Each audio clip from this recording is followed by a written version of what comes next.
আমরা আইনের পথে আইনি প্রক্রিয়া অনুসরণ করে আমরা মির্জা আজম, শেখ হাসিনা, ফারুক চৌধুরী, ওবায়দুল কাদের সহ সকল দুর্নীতিবাদের আমরা বিচার আমরা করতে চাই। আপনারা চান না? চান? আপনারা দেখেন তো,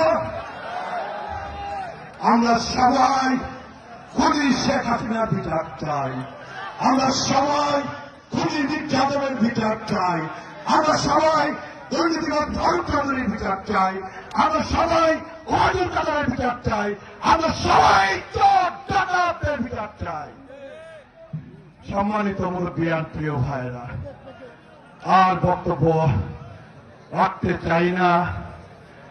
আপনাদের সকলের কাছে শেষ কথা হচ্ছে এই, আপনারা তো সবাই কম বেশি আমাকে চেনেন না?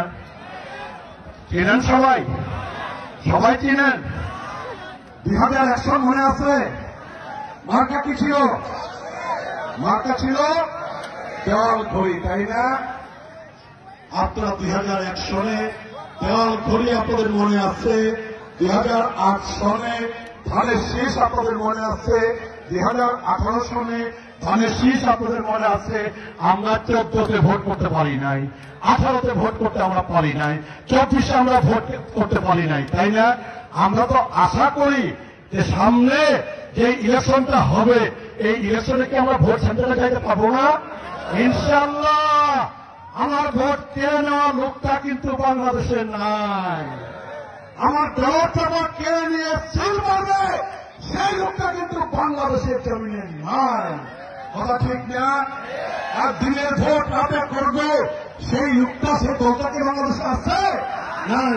তাদের সামনে ইলেকশন হবে, অবাধ নিরপেক্ষ সুস্থ নির্বাচন হবে।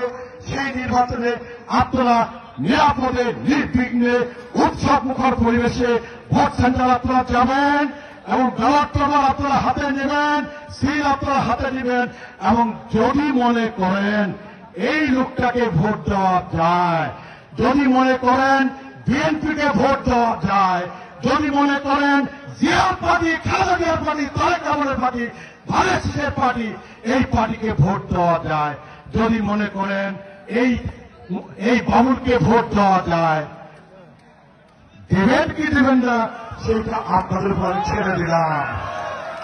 আপনাদের মন চাইলে আপনারা দিবেন, আমি আলহামদুলিল্লাহ বলবো। আর যদি মন বলে যে না বিএনপিকে ভোট দেওয়া যাবে না, না বাবুলকে ভোট দেওয়া যাবে না, না ধানের শীষকে ভোট দেওয়া যাবে না, তারপর আমি বলবো আলহামদুলিল্লাহ।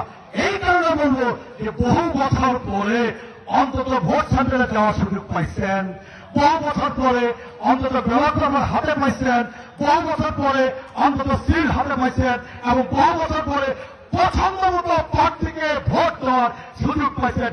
এই কারণে বলবো আমাকে দেন আর না দেন, আমি বলবো আলহামদুলিল্লাহ, আলহামদুলিল্লাহ, আলহামদুলিল্লাহ।